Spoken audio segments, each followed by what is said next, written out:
Merci d'être venus aussi nombreux pour cette conférence, mais aussi pour le rassemblement général. Nous sommes très honorés d'avoir la présence à nos côtés de Jean Ziegler, mais comme tous les autres intervenants qui vont éclairer et amener du soleil dans notre rassemblement 2019.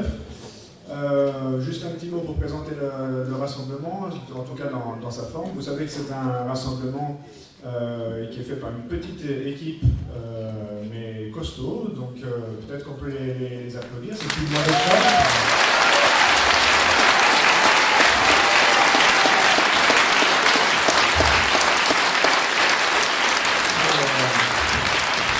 Dans l'équipe, c'est moi qui parle le plus, c'est moi qui travaille le moins, mais c'est souvent le cas. C'est ceux qui ont les foulards verts. Et puis merci aussi pour la centaine de bénévoles qui se proposent et qui vont s'occuper de vous pour que tout se passe au mieux. Voilà. Merci beaucoup.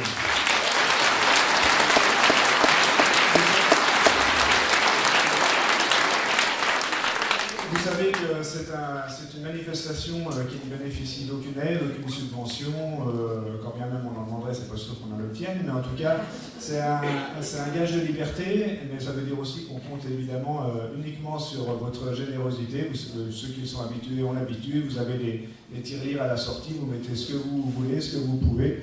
Et voilà, donc tout au long du rassemblement, il y aura des tirelires. Tout est gratuit à l'entrée, tout est payant selon vos moyens à la sortie. C'est facile. Voilà. Je ne vais pas vous embêter plus longtemps. Nous espérons que tout le programme qu'on vous a proposé vous conviendra. Le temps sera peut-être un petit peu mitigé, mais normalement, ça n'arrête pas les résistants. Voilà. Bon week-end, bonne journée, et je laisse la place à votre. Merci encore.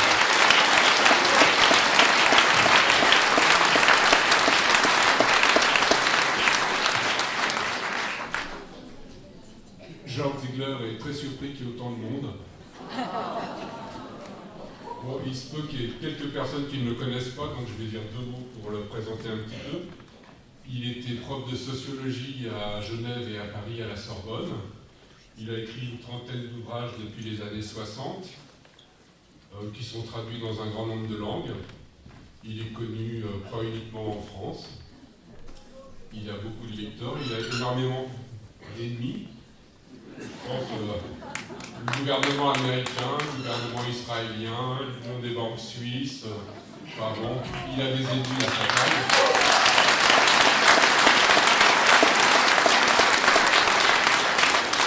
J'ai oublié le groupe Total. Le groupe Total aussi, c'est son ami. Voilà. Et il a des responsabilités à l'ONU depuis une vingtaine d'années. D'abord comme rapporteur spécial concernant la faim dans le monde. Il y a une dénomination, le droit à l'alimentation. Donc il est dans un grand nombre de pays, au nord, au sud, en Afrique, en Amérique du Sud. Et depuis une dizaine d'années, il est vice-président du comité consultatif du Conseil des droits de l'homme à l'Organisation des Nations Unies. Je crois que j'ai dit dans le bon ordre. Et donc on peut considérer que c'est un citoyen d'hier et d'aujourd'hui, et qu'il a toute sa place ici. Son dernier livre nous parle du capitalisme expliqué à ma petite fille, en espérant qu'elle en verra la fin. Donc au maquis des Glières, qui a pris fin le 26 mars 1944, une dizaine de jours avant, le programme du Conseil national de la résistance, le 15 mars 1944, était adopté.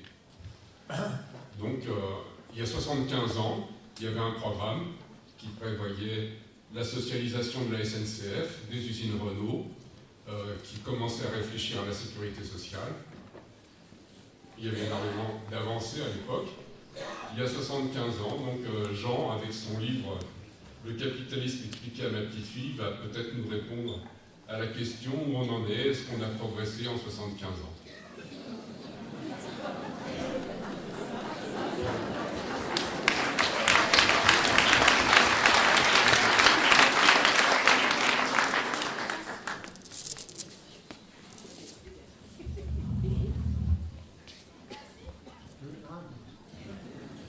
D'abord, je voulais vous dire ma gratitude profonde aux citoyens résistants d'hier et d'aujourd'hui de m'avoir invité. C'est un grand honneur.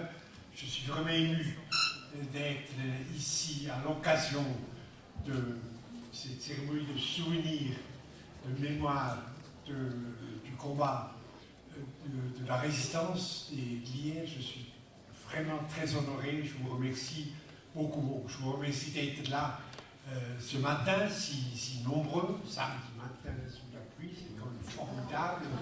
C'est quand même formidable. Et j'espère surtout que nous aurons une discussion. Le grand chef à ma droite qui organise ce débat, je crois que nous discutons ensemble pendant 3 quarts d'heure, non? Et puis surtout, discuter avec vous. Pour moi, c'est ça la chose évidemment la plus importante, d'avoir les avis, la discussion, les analyses des militants qui sont ici, si nombreux, et encore une fois, merci beaucoup de l'honneur que vous me faites. Alors, qu'est-ce que je fais maintenant? Ouais, je te pose une question. Voilà, le capitaliste expliqué à ma petite fille, donc si la petite Zora pour comprendre, est-ce que tu pourrais expliquer pour la salle en quoi consiste le capitalisme et pourquoi c'est un problème? C'est une question rigolote. Oui, alors, l'occasion de cette invitation, c'est ce petit livre que je viens de publier, Le capitalisme expliqué à ma petite fille, en espérant qu'elle en verra à la fin. Moi aussi, j'ai vu la voir. En espérant qu'elle en verra à la fin. C'est un livre de dialogue. J'ai 5 petits-enfants, ils posent des questions, et les enfants posent des questions justes, sont sans pitié si la réponse est confuse, hein, parce que tout le monde qui est parent ou grand-parent sait ça. Et la question est de savoir d'où vient le capitalisme, quel est l'ordre du monde qu'il a fait, et comment surtout on peut l'abattre. On peut l'abattre. Et aujourd'hui, par quelle stratégie et quel est le monde qui va surgir dans ces ruines. Alors, une remarque préliminaire, quand on parle du mode de production capitaliste, on est tout de suite confronté à un paradoxe. D'une part, le mode de production capitaliste, c'est certainement le mode de production le plus créateur, le plus dynamique, le plus inventif que l'humanité ait connu. Dans la chimie bâloise, une nouvelle molécule, un nouveau médicament né tous les 3 mois, à Wall Street, un nouvel instrument financier né tous les mois, des milliers de satellites tournent autour de la Terre, la succession des révolutions scientifiques, technologiques, électroniques est absolument vertigineuse. Ce capitalisme, ce mode de production capitaliste qui a pris le pouvoir d'État et social avec la Révolution française il y a 250 ans, est certainement, je le répète, est certainement le mode de production le plus dynamique que l'humanité ait connu. Je pourrais vous donner quelques exemples encore. Vous savez, jusqu'en août 91, un homme sur 3 vivait sous un régime communiste sur cette planète. L'Union soviétique a implosé en août 91 et dans les premiers 10 ans, et le mode de production capitaliste qui était régionalement limité a conquis le monde comme un feu de brousse, a installé une seule instance de régulation centrale qui est la main invisible du marché, a créé une théorie de légitimité qui a bétonné la conscience collective qui s'appelle le néolibéralisme, une sorte d'obscurantisme extraordinairement puissant parce que les maîtres du monde dominent les médias. Et dans ces premiers 10 ans, je crois uniquement ces premiers 10 ans, après l'effondrement de l'Union soviétique et la prise de pouvoir mondial des oligarchies capitalistes, le produit mondial brut, donc de toutes les richesses produites en une année sur la planète, le produit mondial brut a doublé, le commerce mondial a triplé, a brisé le fameux plafond des 6 000 milliards de biens échangés, et la consommation d'énergie doublée tous les 4 ans. Donc une productivité absolument extraordinaire. Mais en même temps, ce mode de production capitaliste est tellement capable de produire des biens, de répondre aux besoins des hommes, à créer un ordre du monde, un ordre social du monde, qui est un ordre cannibale. Je vous donne quelques chiffres, je ne vais pas vous ennuyer trop, hein, les statistiques, les professeurs. Bref, je vais me limiter, mais enfin quelques chiffres au début pour vous montrer cet ordre cannibale du monde. Tous les 5 secondes, un enfant en dessous de 10 ans meurt de faim ou de ses suites immédiates. 2 milliards d'êtres humains, nous sommes 7, 8, 8, 3 milliards maintenant, 2 milliards d'êtres humains n'ont pas accès régulier à l'eau potable non nocive. Tous les 4 minutes, quelqu'un perd la vue par manque de vitamine A, et des millions d'êtres tous les ans dans l'hémisphère sud meurent de maladies, d'inertiose, malaria, etc., depuis très longtemps vaincus par la médecine. Autrement dit, vous savez, ce paradoxe, je reviens à ce moment-là, le paradoxe, extraordinaire capacité, mais l'ordre du monde qui est né de ce mode de production capitaliste et de ceux qui le dominent est un ordre cannibale, est un ordre destructeur, et en plus un ordre absurde, puisqu'il tue, mais il tue sans nécessité. Je prends de nouveau le problème de la faim, parce que j'étais pendant 8 ans rapporteur spécial des Nations Unies pour le droit à l'alimentation. J'ai dit tout à l'heure, tous les 5 secondes, un enfant en dessous de 10 ans meurt de faim. Et le même World Food Report, c'est-à-dire le même rapport de la FAO, de l'Organisation spécialisée des Nations Unies pour l'agriculture et l'alimentation, il donne les chiffres des victimes qui sont discutés, contestés par personne, même pas par les pays réactionnaires, par personne. Le même World Food Report dit que l'agriculture mondiale, dans l'étape actuelle du développement de ses forces de production, pourrait nourrir normalement 12 milliards d'êtres humains. Donc pratiquement le double de l'humanité actuelle. Si l'accès à la nourriture n'était pas conditionné par le pouvoir d'achat, mais obéissait à des normes de distribution organisationnelle, sociale, juste. Donc, il n'y a aucune quelconque fatalité. La faim dans le monde, ce massacre quotidien et le fait de l'homme peut être brisé demain par des hommes. Il n'y a aucune fatalité. Un enfant qui meurt de faim, maintenant nous parlons, est assassiné. Un dernier chiffre, vous savez que tous les ans, à peu près 70 millions de personnes quittent cette planète, toute forme de mortalité confondue. L'année dernière, 72 millions d'êtres humains ont quitté la planète, dont 21% sont morts de faim. Autrement dit, sur une planète qui déborde de richesse, la faim, aujourd'hui, est encore de très loin la cause de mortalité la plus importante. L'ordre cannibale du monde, qui est caractérisé par la dictature exercée par les oligarchies du capital financier globalisé. Encore un chiffre. Le chef est d'accord, donc je vais l'évoquer. Banque mondiale, annuelle 2018.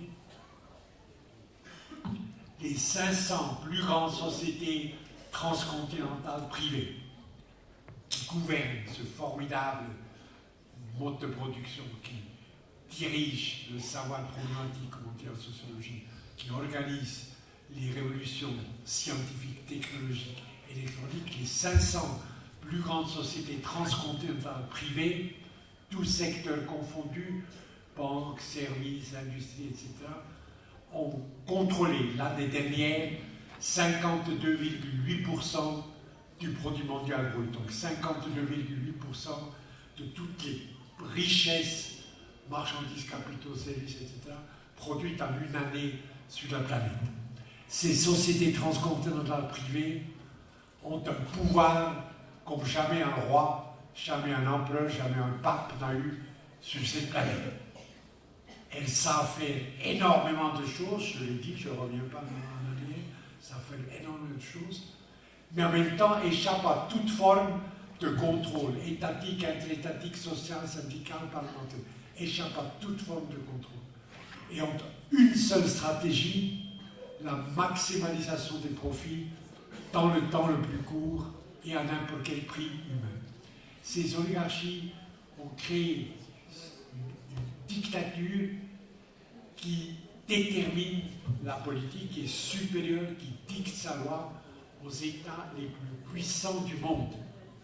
Une dictature comme l'humanité ne l'a jamais connue, qui est marquée évidemment par une inégalité incroyable, je l'ai dit tout à l'heure.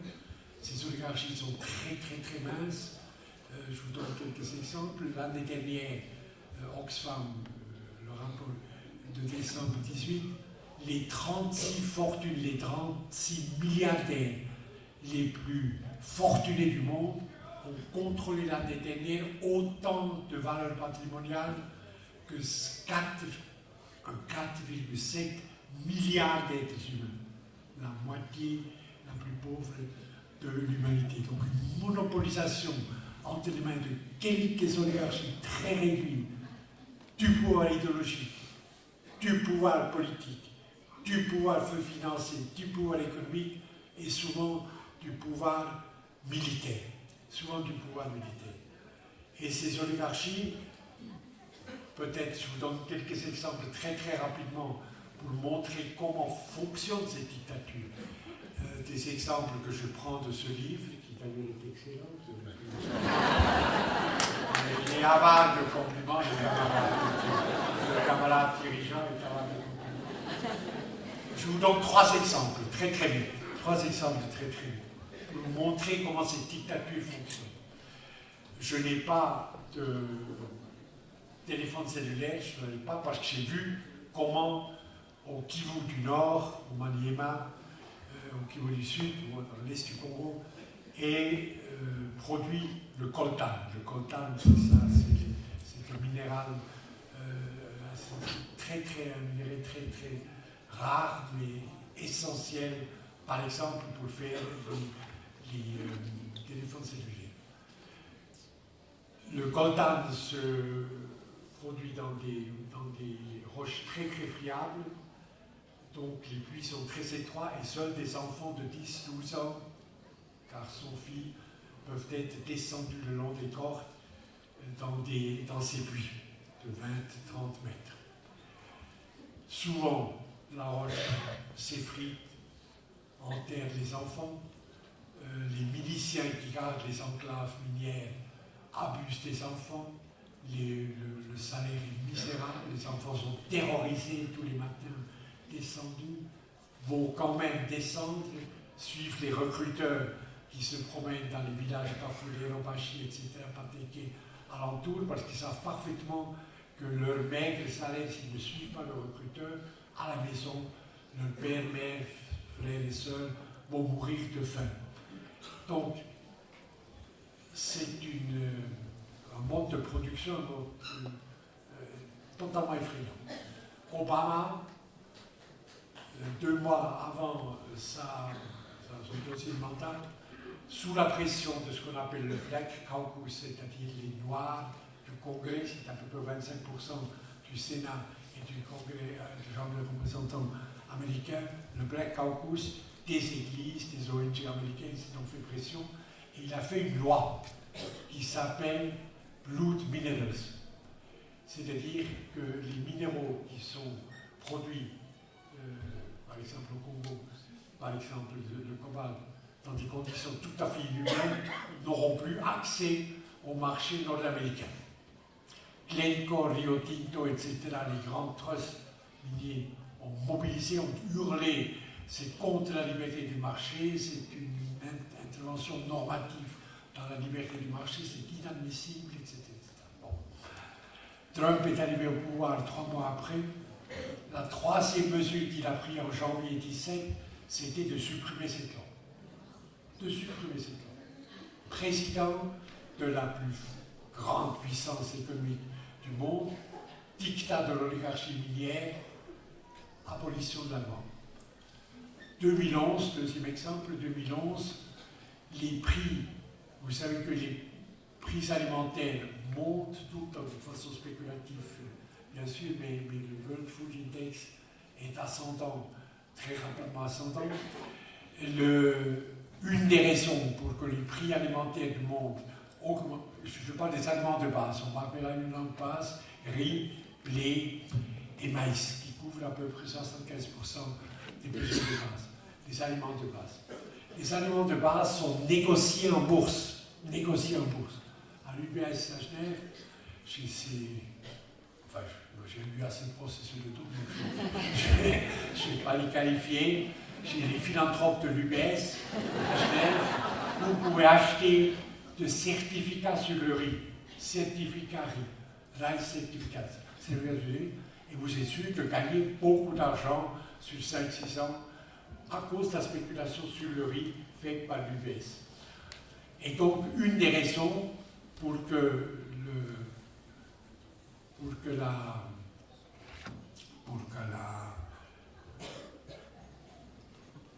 c'est la grippe. Pourquoi le prix de l'alimentation monte tout le temps, c'est la spéculation boursière qui est totalement légale. Je voulais juste vous raconter une anecdote très rapidement. Pour l'ONU, je suis parfois en mission en Bolivie.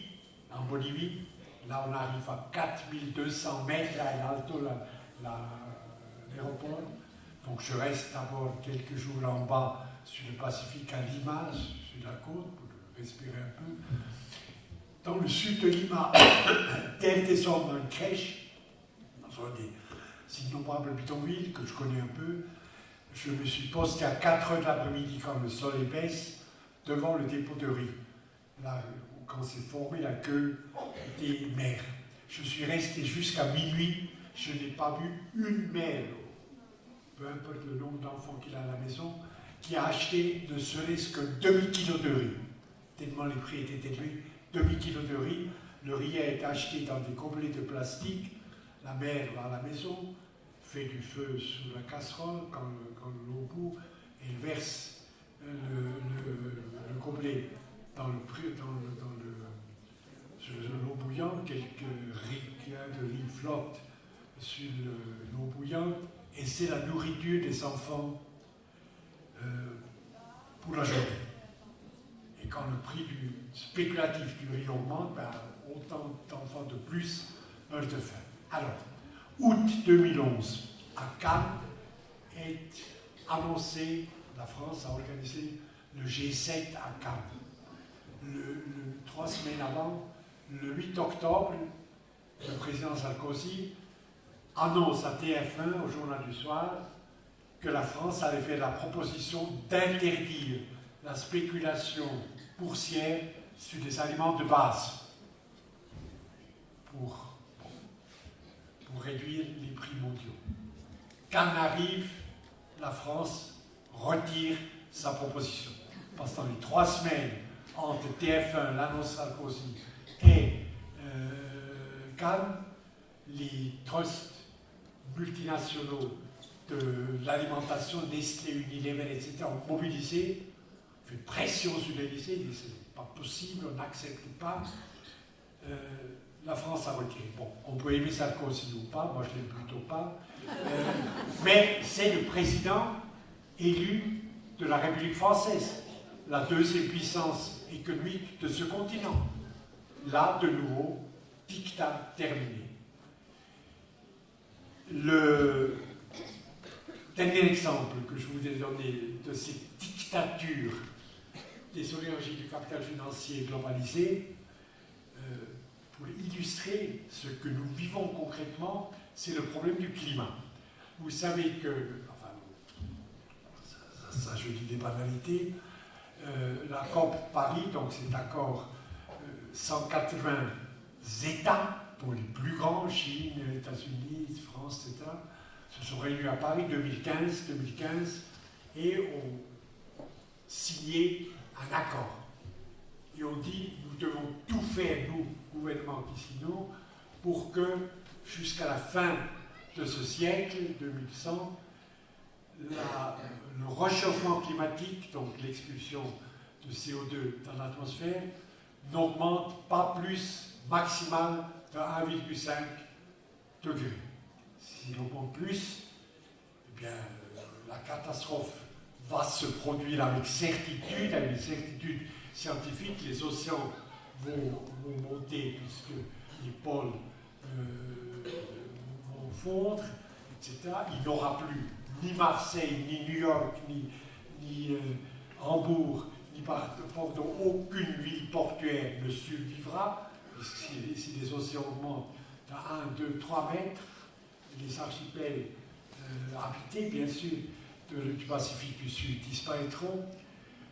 Il aura dessèchement des terres agricoles, des 11 millions de kilomètres carrés qui sont utilisés pour l'agriculture sur la planète, dessèchement, famine généralisée, migration par dizaines de millions des survivants, etc.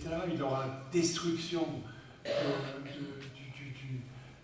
ce qu'on appelle le ménage des pluies et des vents, les ouragans vont se suivre, destruction, etc.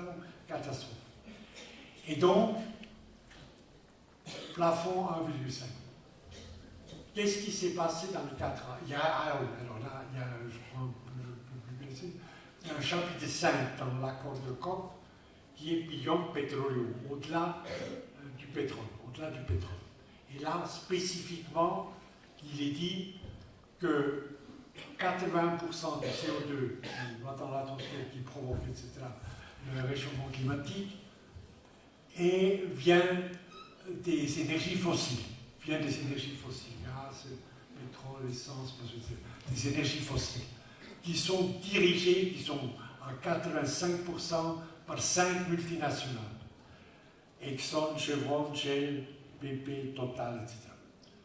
Et il est demandé aux États d'obtenir de ces 5 géants du pétrole, essentiellement, la réduction jusqu'à 2030 de moitié de leur production, de leur forage et de leur production, la moitié jusqu'à 2030, et deuxième obligation, de payer, de verser de leur revenu net, qui était de 82 milliards de dollars l'année dernière pour les 5 ensemble,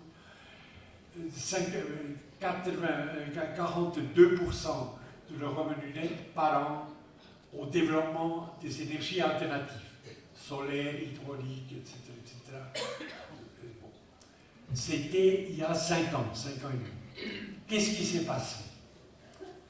Pour les 5 géants pétroliers ensemble, la production a augmenté de 19,8% en moyenne, et des revenus qu'ils ont générés l'année dernière, au lieu des 42% attribués au développement des énergies alternatives, seuls 5% ont été affectés aux énergies, au développement, à la recherche, etc., des énergies alternatives. Autrement dit, les États signent sur la base d'indications scientifiques impératives, contraignantes, et la maximalisation du profit, les stratégies des multinationales continuent comme avant, échec total du pouvoir normatif de l'État, même en face d'évidences scientifiques évidentes, et le conseil scientifique du climat qui siège à Genève, dans ce bâtiment que vous connaissez à la rue de Lausanne, ce palais de verre et de béton qui est l'Organisation mondiale météorologique, dit que si ça continuait ainsi, et notamment par la pratique des sociétés multinationales du pétrole, nous aurons à la fin de l'année 6 ou 7 degrés de réchauffement climatique supplémentaire. Donc la catastrophe. En face de la catastrophe, l'oligarchie continue à détruire cette planète, à mettre en danger aussi la survie de l'humanité. Il ne faut pas dire qu'on est éternel, peut-être, mais enfin, normalement, non, comme Lévi-Strauss, le grand anthropologue, Lévi-Strauss a dit l'histoire a commencé sans les hommes, il finira sans elle. le monde finira sans les hommes. C'est une possibilité qui devient de plus en plus une probabilité.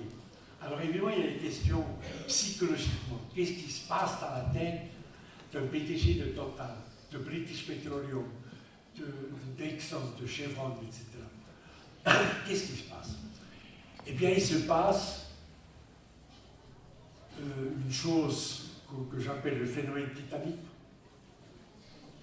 Et vous savez que le Titanic, le bateau, 12-13 avril 1912, a sombré, mais a sombré très très lentement, a heurté la veille au tombé du jour, le fameux iceberg, déchirement de la coque, etc., pompage et tout ça.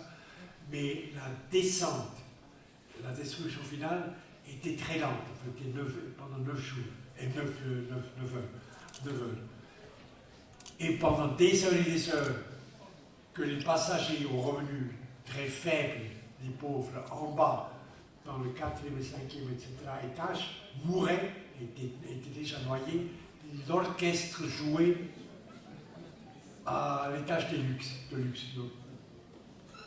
La danse, l'orchestre, etc. Inconscience totale, et c'est que le lendemain à 4 heures que les 1500 derniers survivants, enfin ceux qui n'avaient pas les canaux, que 1504 personnes ont disparu.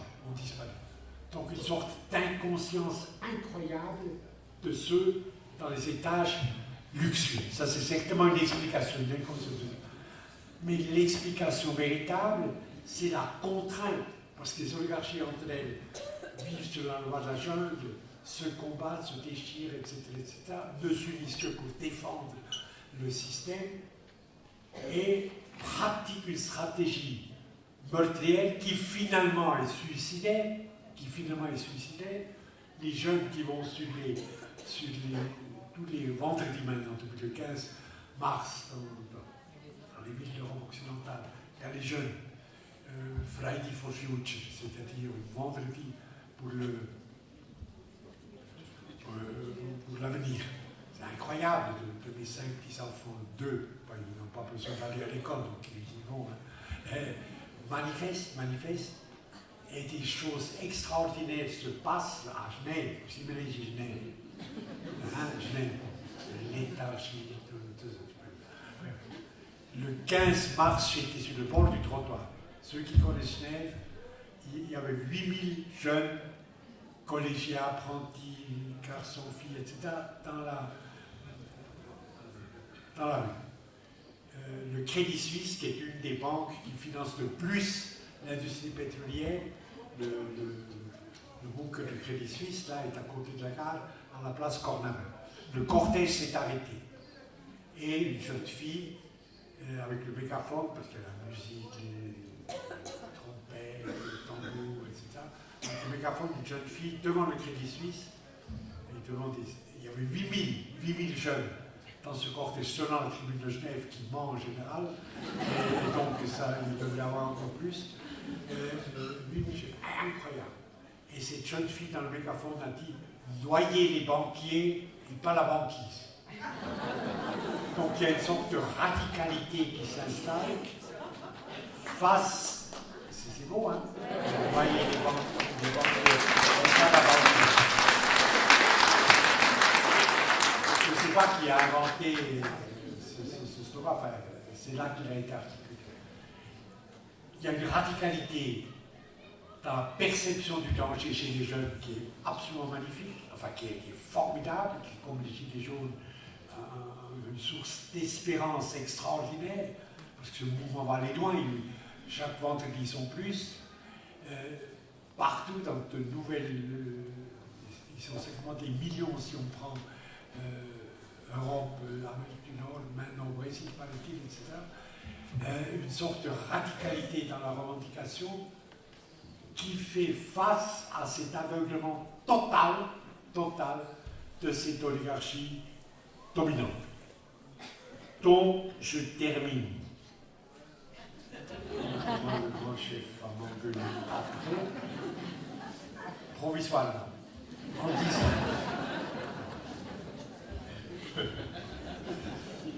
En 10 ans. Nous sommes dans une situation de lutte de classe planétaire. Comme disait Marx, nous sommes maintenant arrivés à la phase paroxystique de la lutte des classes. Mais c'est une lutte de classe tout à fait particulière que Marx n'avait pas promis dans cette dimension-là. Je vous cite la 17e fortune la plus puissante du monde, c'est Warren Buffett, le spéculateur boursier Warren Buffett. Et Warren Buffett a été interviewé par CNN et son interview a été transcrit par le New York Times le 25 mai 2005. Je cite le New York Times. Et Warren Buffett dit aux journalistes, puis d'abord en anglais et ensuite en français, "There is class war, all right, but it's my class, the rich class, that's making war, and we are winning." C'est vrai, dit-il aux journalistes. Il y a une lutte de classe, mais c'est ma classe, enfin, c'est ma classe, la classe riche, qui mène cette guerre. Et on est en train de la gagner. On est en train de la gagner contre les peuples, etc. Donc, le capitalisme doit être détruit avant qu'il nous détruise, y compris la planète.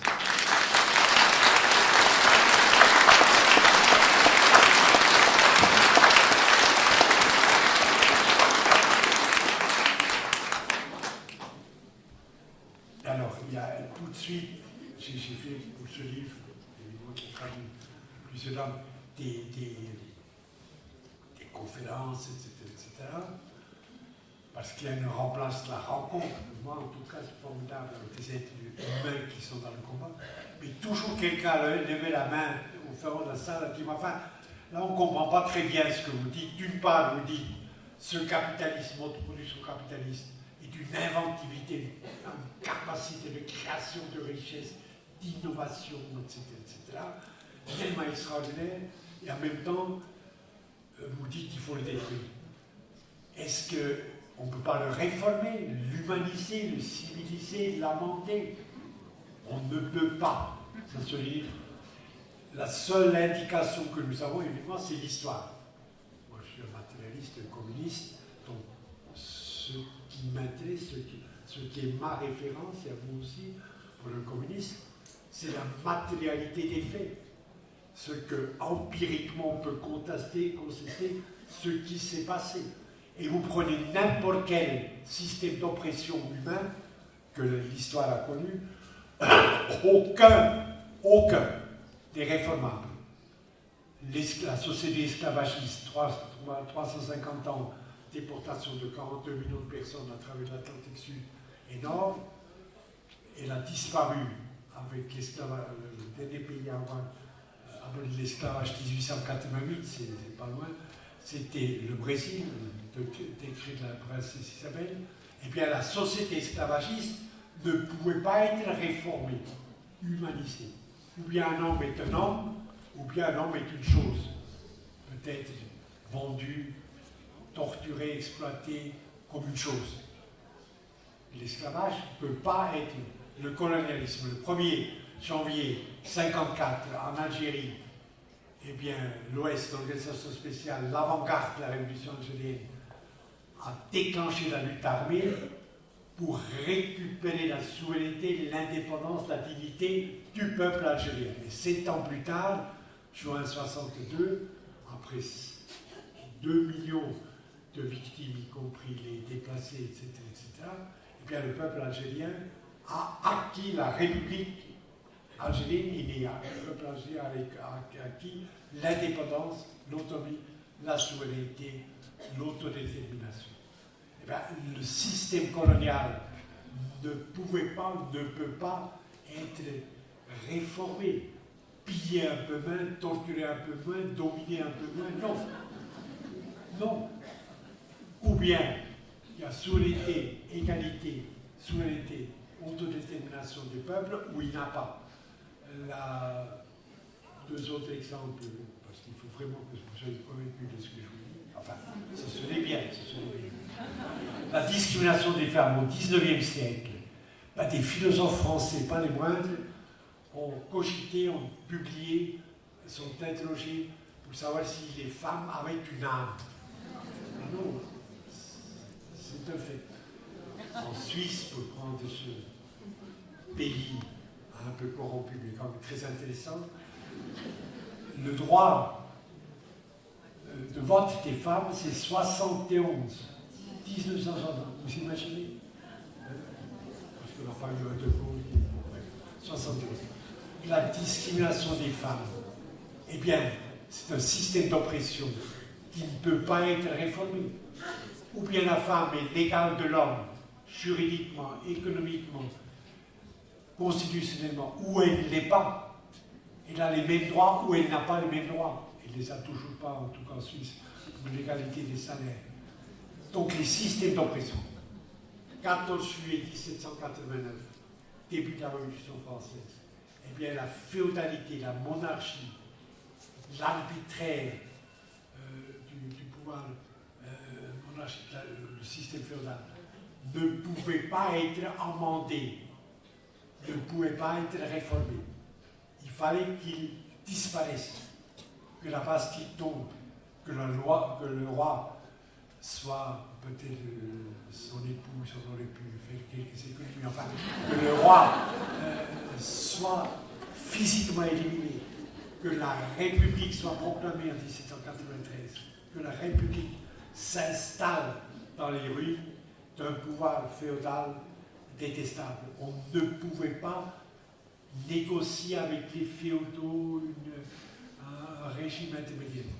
Même chose, je le répète un peu obstinément, le capitalisme doit être détruit le plus rapidement possible parce qu'il est en train de détruire notre planète, notre dignité, notre existence d'homme.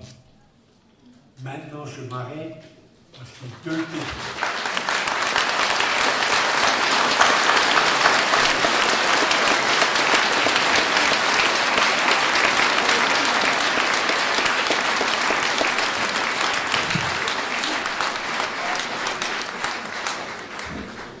Vous applaudissez parce que je m'arrête. Par soulagement. Mais il reste deux questions qu'il faudrait discuter après. C'est comment l'abattre et qu'est-ce qui vient après.